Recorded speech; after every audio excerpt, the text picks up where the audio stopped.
une anthologie des lectures des paroles de Dieu Tout-Puissant.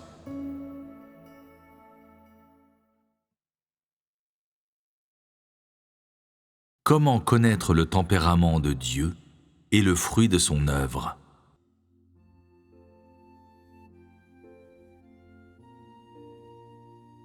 Le destin de l'homme est déterminé par son attitude envers Dieu. Dieu est un Dieu vivant.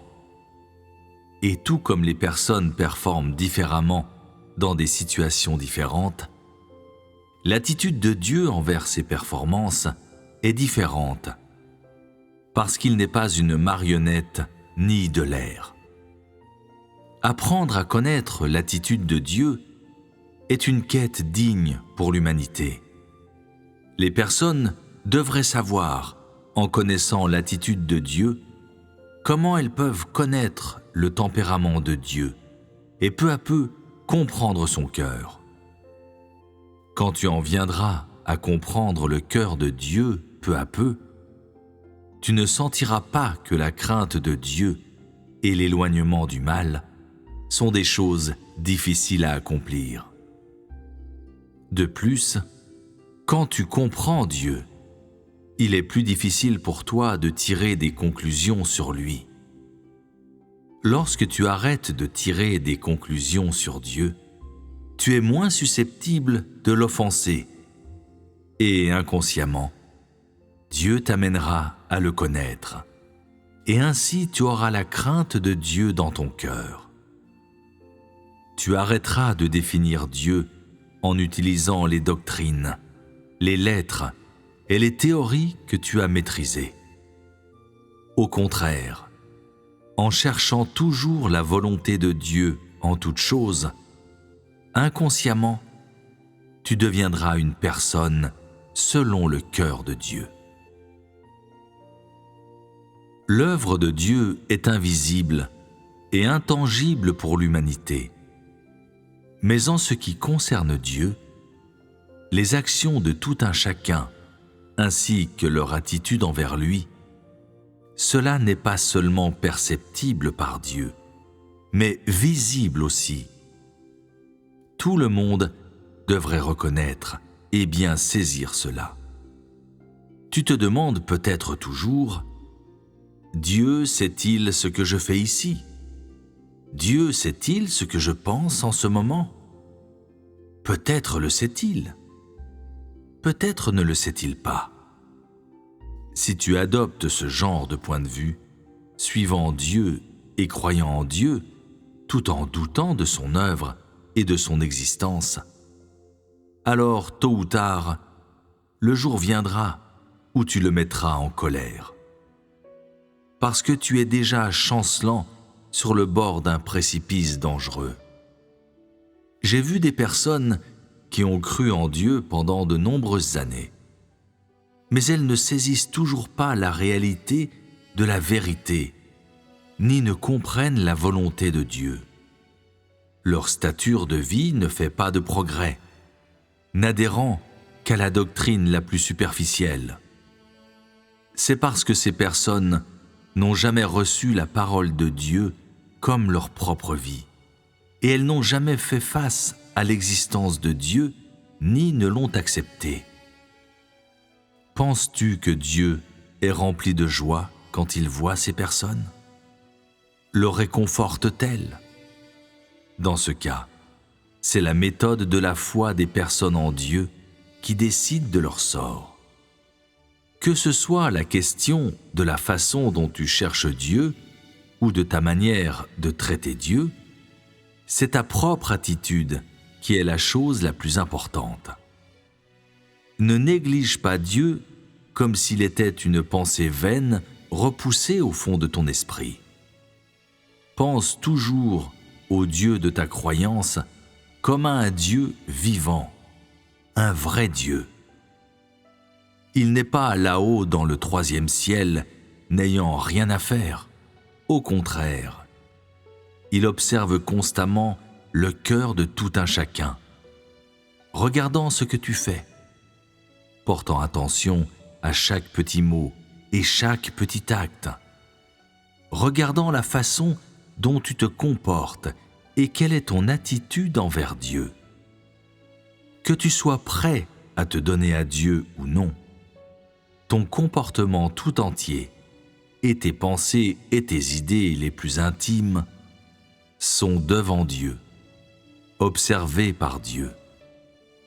C'est en fonction de ton comportement, en fonction de tes actions et en fonction de ton attitude envers Dieu que son opinion de toi et son attitude envers toi changent constamment. J'aimerais offrir quelques conseils aux personnes qui se voient comme un petit bébé dans les mains de Dieu, comme s'il devait te dorloter, comme s'il ne pouvait jamais te quitter, comme si son attitude envers toi était fixée et ne pouvait jamais changer. Cesse de rêver. Dieu est juste dans son traitement de toute personne. Il aborde l'œuvre de la conquête et du salut de l'humanité sérieusement. Telle est sa gestion. Il traite chaque personne sérieusement, non comme un animal de compagnie avec lequel jouer. L'amour de Dieu pour l'homme n'est pas du genre qui dorlote ou qui gâte. Sa miséricorde et sa tolérance envers l'humanité ne sont pas indulgentes ou inconscientes. Au contraire, dans son amour pour l'humanité, Dieu chérit, prend pitié et respecte la vie. Sa miséricorde et sa tolérance transmettent ce qu'il attend de l'homme. Sa miséricorde et sa tolérance sont ce dont l'humanité a besoin pour survivre. Dieu est vivant et Dieu existe réellement.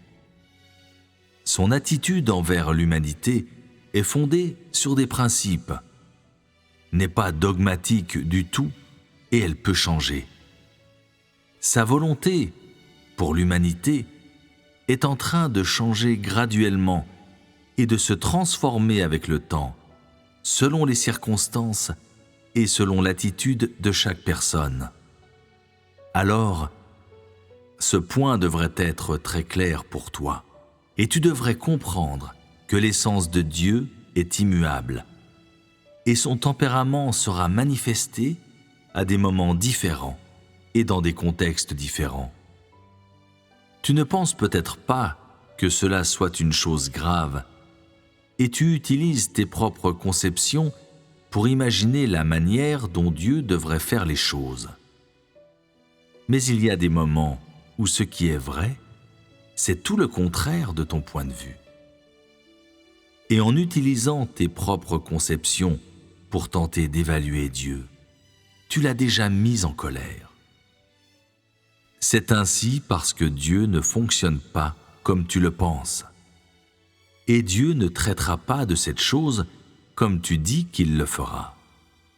Et donc, je te rappelle d'être attentif et prudent dans ton approche de tout ce qui t'entoure et d'apprendre à suivre le principe de la marche dans la voie de Dieu en toutes choses. Craindre Dieu et s'éloigner du mal. Tu dois développer une bonne compréhension des questions de la volonté de Dieu et de l'attitude de Dieu. Cherche des gens éclairés qui te le communiqueront et cherche sincèrement. Ne considère pas le Dieu de ta croyance comme une marionnette, jugeant arbitrairement, tirant des conclusions arbitraires, ne réservant pas à Dieu le respect qui lui revient. Dans le processus de salut de Dieu, quand il détermine ta fin, peu importe s'il t'accorde la miséricorde et la tolérance, ou le jugement et le châtiment, son attitude envers toi n'est pas fixée. Elle dépend de ton attitude envers Dieu et de ta compréhension de Dieu. Ne laisse pas un aspect passager de ta connaissance ou de ta compréhension de Dieu le définir à perpétuité. Ne croyez pas en un Dieu mort. Croyez en un Dieu vivant Souvenez-vous de cela. Bien que j'ai discuté de quelques vérités ici, des vérités que vous aviez besoin d'entendre, à la lumière de votre état actuel et de votre stature présente, je n'exigerai rien de plus afin de ne pas saper votre enthousiasme. Cela pourrait rendre votre cœur beaucoup trop morne et vous faire sentir trop de déception envers Dieu.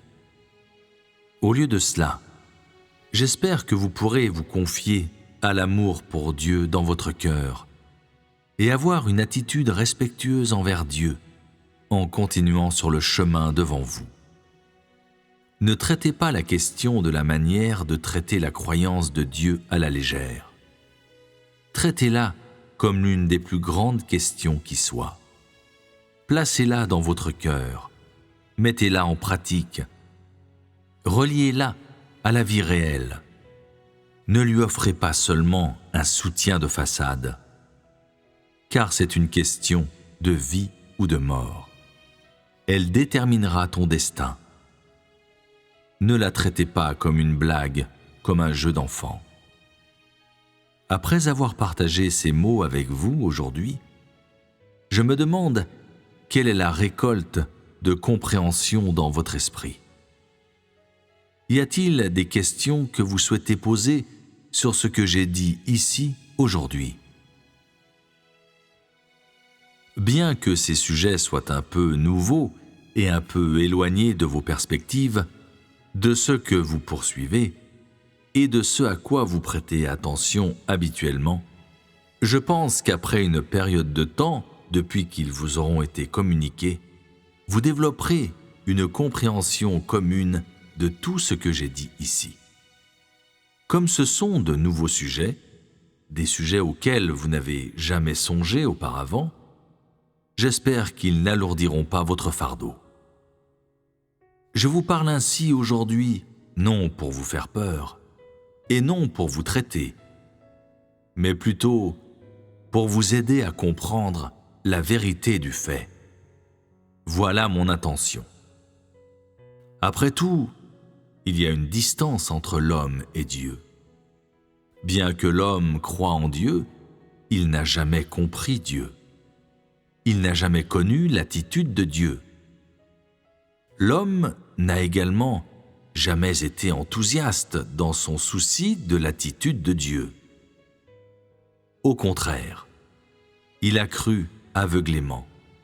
Il a procédé à l'aveuglette. Et il a été négligent dans sa connaissance et sa compréhension de Dieu. Donc, je me sens obligé d'éclaircir ces questions pour vous et de vous aider à comprendre quel genre de Dieu est ce Dieu en qui vous croyez, ce qu'il pense, ce qu'est son attitude dans son traitement de différents types de personnes, combien éloigné vous êtes de l'accomplissement de ses exigences, et la disparité entre vos actions et la norme qu'il exige. La raison pour vous transmettre cette connaissance est de vous donner un étalon à utiliser dans votre cœur et connaître le genre de récolte où vous a conduit votre chemin, ce que vous n'avez pas obtenu sur ce chemin et dans quel domaine vous ne vous êtes simplement pas engagé. Lorsque vous communiquez entre vous, vous parlez habituellement de quelques sujets fréquemment abordés. La portée est étroite et le contenu est très superficiel. Il y a une distance, un écart entre ce que vous discutez et la volonté de Dieu, entre vos discussions et la portée et la norme de l'exigence de Dieu. Procéder comme cela au fil du temps vous fera dévier de plus en plus de la voie de Dieu. Vous ne faites que prendre des paroles prononcées par Dieu et vous les transformez en objets de culte, en rituels et réglementations. C'est tout. En fait, Dieu n'a tout simplement pas de place dans votre cœur, et Dieu n'a jamais gagné votre cœur. Certaines personnes pensent que connaître Dieu est très difficile. C'est vrai, c'est difficile.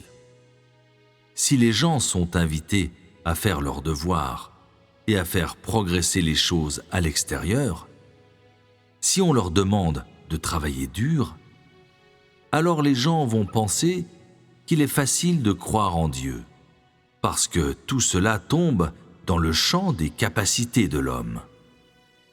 Pourtant, au moment où le thème change vers le sujet de la volonté de Dieu et de l'attitude de Dieu envers l'homme, alors les choses deviennent beaucoup plus difficiles en ce qui concerne tout le monde, car cela engage la compréhension que les gens ont de la vérité et leur entrée dans la réalité. Bien sûr qu'il y a un degré de difficulté, mais après que tu as passé la première porte, après que tu as commencé à entrer, tout devient progressivement plus facile. Le point de départ pour craindre Dieu est de le traiter comme Dieu. Quelqu'un vient de soulever une question. Comment se fait-il que nous connaissions Dieu mieux que Job ne le connaissait, et que pourtant nous ne puissions toujours pas craindre Dieu? Nous avons déjà abordé un peu cette question, n'est-ce pas? En fait, l'essence de cette question a également été discutée auparavant.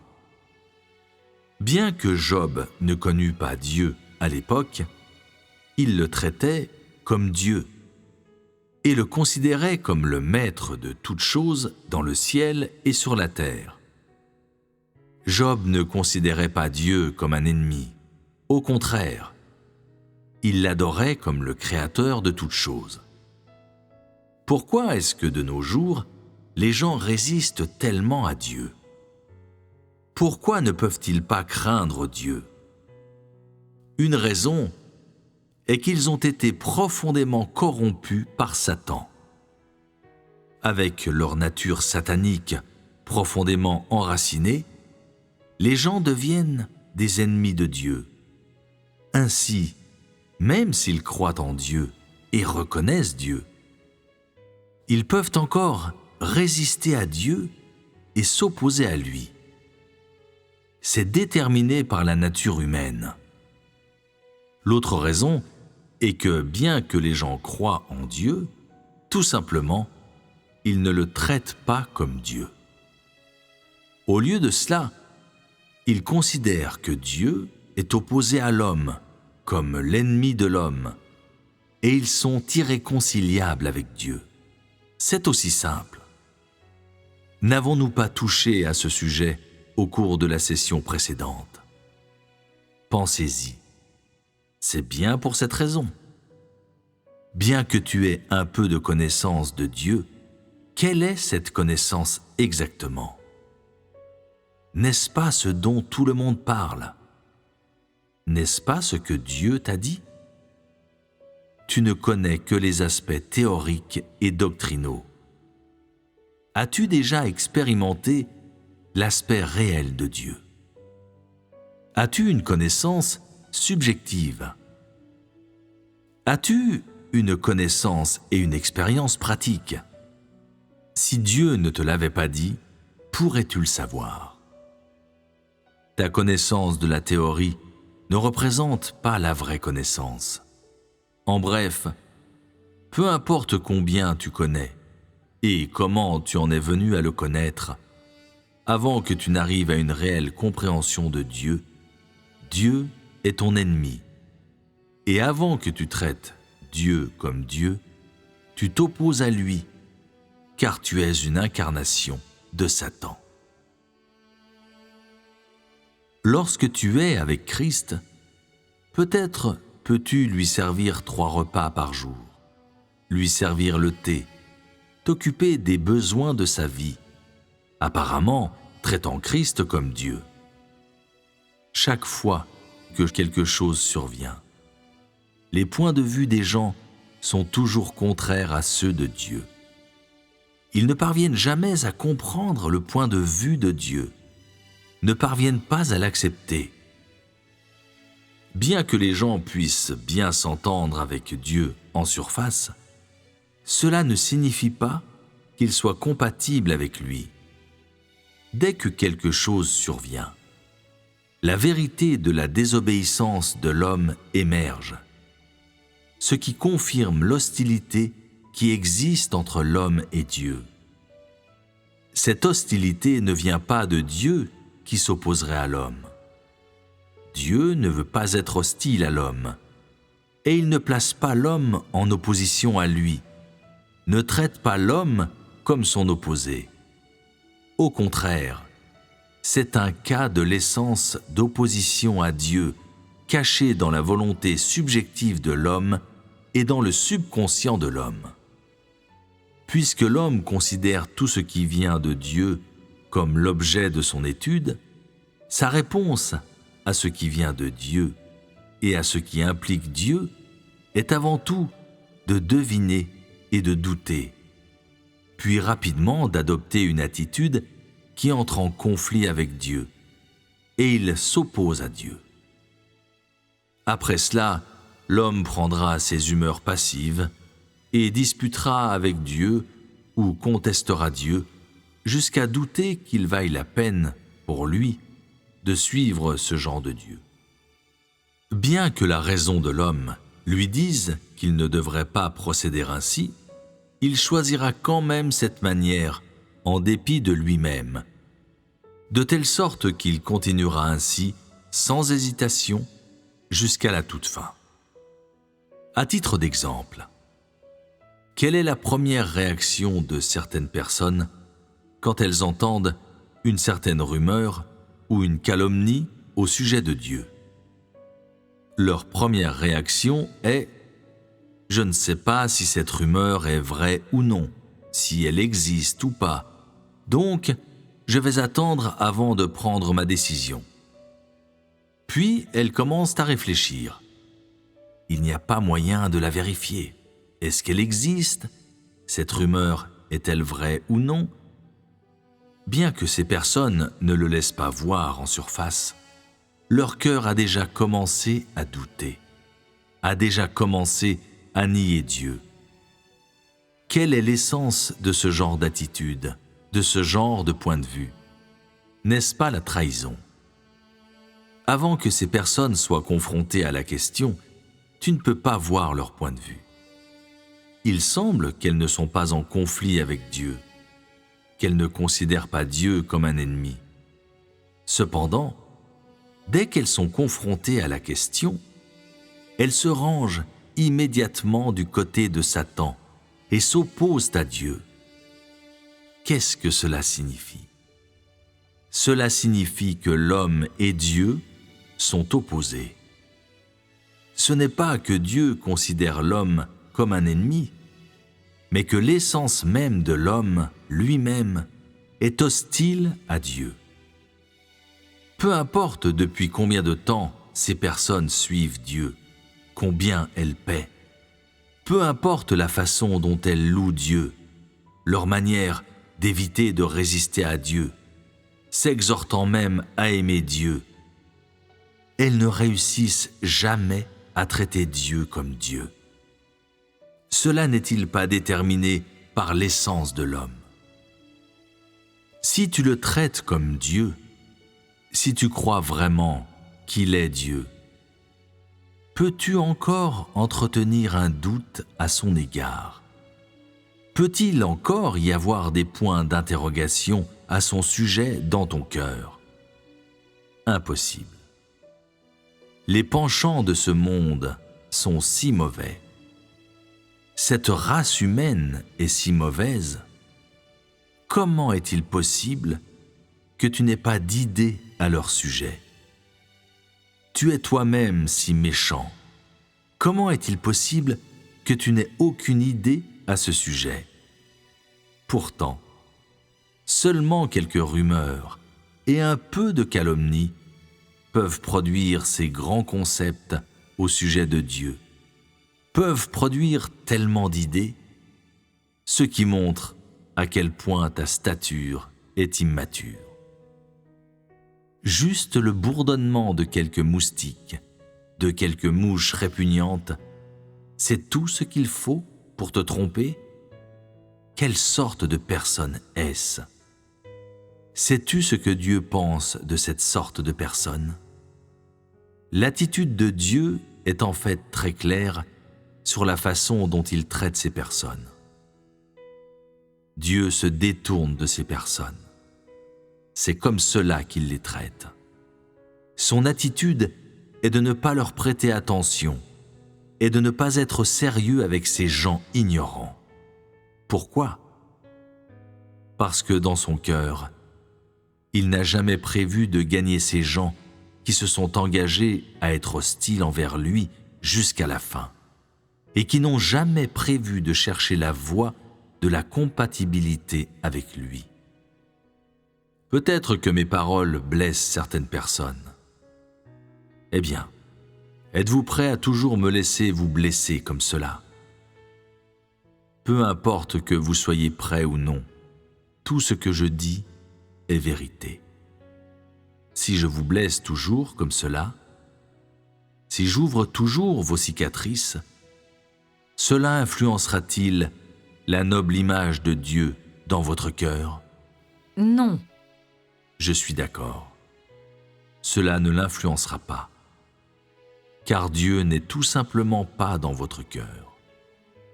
Le Dieu noble qui habite votre cœur, celui que vous défendez fermement et que vous protégez, n'est tout simplement pas Dieu. Au contraire, il est le fruit de l'imagination de l'homme. Il n'existe tout simplement pas. Il est donc d'autant mieux que je livre la réponse à cette énigme. Cela n'est-il pas toute la vérité? Le vrai Dieu n'est pas une imagination de l'homme. J'espère que vous pouvez tous faire face à cette réalité. Cela aidera votre connaissance de Dieu.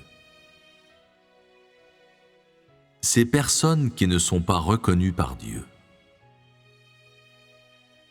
Il y a des personnes dont la croyance n'a jamais été reconnue dans le cœur de Dieu. En d'autres termes, Dieu ne reconnaît pas que ces gens sont ses disciples, parce que Dieu ne loue pas leur croyance.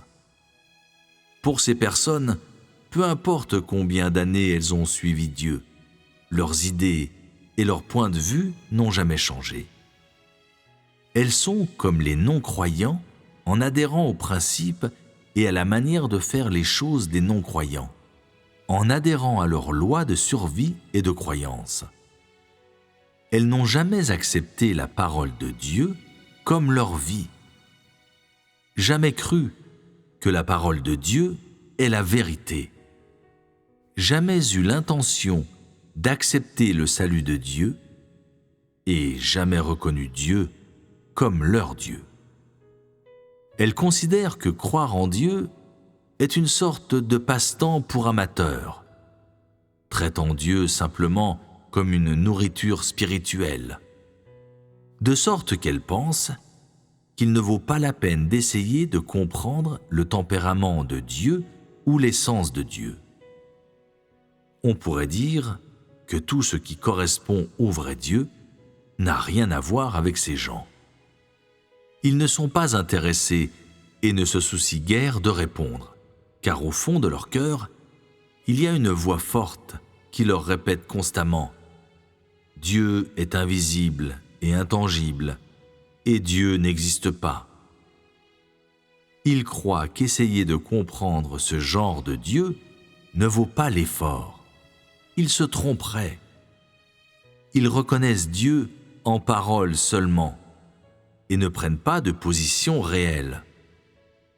Ils ne font pratiquement rien, pensant qu'ils sont très intelligents. Comment Dieu regarde-t-il ces gens? Il les voit comme des non-croyants. Certaines personnes demandent « Les non-croyants peuvent-ils lire la parole de Dieu? Peuvent-ils accomplir leur devoir? Peuvent-ils dire ces mots « Je vais vivre pour Dieu » ?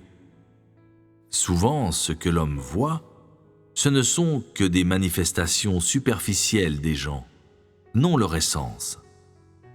Par contre, Dieu ne regarde pas ces manifestations superficielles. Il ne voit que leur essence intérieure. Ainsi, Dieu a ce genre d'attitude envers ces personnes, ce genre de définition pour elles. En ce qui concerne ce que ces gens disent, pourquoi Dieu fait-il ceci? Pourquoi Dieu fait-il cela? Je ne peux pas comprendre ceci, je ne peux pas comprendre cela, cela n'est pas conforme aux notions de l'homme, tu dois me l'expliquer. Ma réponse est-il nécessaire d'expliquer cette question pour toi? Cette question a-t-elle quelque chose à voir avec toi? Qui crois-tu être? D'où viens-tu? Es-tu qualifié pour donner des conseils à Dieu? Crois-tu en lui? Reconnaît-il ta croyance? Puisque ta croyance n'a rien à voir avec Dieu, qu'est-ce que ces actions ont à faire avec toi? Tu ne sais pas où tu te situes dans le cœur de Dieu, et pourtant, tu es qualifié pour dialoguer avec Dieu? Parole d'admonestation. N'êtes-vous pas mal à l'aise après avoir entendu ces propos? Bien que vous puissiez être réticent à écouter ces mots ou que vous ne vouliez pas les accepter, ils sont tous factuels. Parce qu'il appartient à Dieu d'accomplir cette étape de l'œuvre. Si tu n'es pas préoccupé par la volonté de Dieu, ne t'intéresse pas à l'attitude de Dieu et ne comprends pas l'essence et le tempérament de Dieu, alors, à la fin, c'est toi qui perdras. N'accusez pas mes paroles d'être difficiles à écouter, et ne les accusez pas de dégonfler votre enthousiasme. Je dis la vérité. Je ne veux pas vous décourager. Peu importe ce que je vous demande, et peu importe la façon dont vous êtes tenu de le faire. Je souhaite que vous empruntiez le bon chemin, que vous suiviez la voie de Dieu et n'en déviez pas. Si tu ne marches pas en accord avec la parole de Dieu et ne suis pas sa voie, alors il ne fait aucun doute que tu te révoltes contre Dieu et as quitté le bon chemin. Ainsi, je crois qu'il y a des questions que je dois clarifier pour vous et vous amener à croire sans équivoque, clairement, sans l'ombre d'une incertitude, et vous aider à connaître explicitement l'attitude de Dieu, la volonté de Dieu, comment Dieu perfectionne l'homme, et de quelle manière il détermine les fins de l'homme. Si jamais vient le jour où tu es incapable d'entreprendre ce chemin, alors je ne m'en attribue aucune responsabilité, parce que ces mots t'ont déjà été dits très clairement. Quant à la façon dont tu traites ta propre fin, cette question relève entièrement de toi. Dieu a des attitudes différentes en ce qui concerne les fins de différents types de personnes. Il a ses propres moyens de mesurer l'homme et sa propre norme d'exigence. Sa norme pour mesurer les gens est équitable pour tous, cela ne fait aucun doute. Donc, les craintes de certaines personnes ne sont pas nécessaires. Êtes-vous soulagé maintenant? C'est tout pour aujourd'hui. Au revoir.